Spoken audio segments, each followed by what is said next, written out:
For the Big East, I'd love to see them play Creighton. What a cool series that is. Creighton plays in front of 18,000 people. It's packed all the time. Great basketball town. Love to see them play Creighton home and home. In the Big Ten, Iowa. I went out to Iowa a few years ago, covered them there when Luka Garza and Bohannon and Nosti and McCaffrey's kids were on the team. That was a really, really good team, but it was the COVID year. There were no fans in the stands. There were girlfriends and families and a couple of professors.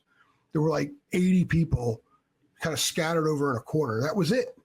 Nobody else was in the building. I would like to go back and cover a game of Carver Hawkeye when it's full. I've heard it's one of the loudest places in the country. That'd be a cool home and home for Carolina to play. They did do that in the late 80s, I believe. They played home and home with Iowa. In the SEC, I would love to see them play someone like Missouri. A home and home at Missouri would be really cool. Again, another club that used to be a really good program back in the 80s and 90s has been kind of iffy. They had a good team this past year. And then in the Big 12, I've always wanted to cover a game in Iowa State, but Iowa State's been really good of late. So let's do Kansas State. How about Kansas State? Why not? I'll go Iowa State too, but Kansas State I think would be really cool. Play at home and home with Kansas State. Apparently it's really hard to get to.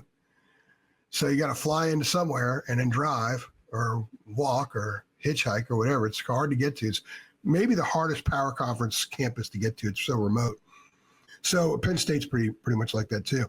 I think that would be those would be home and homes I would throw out to you right now.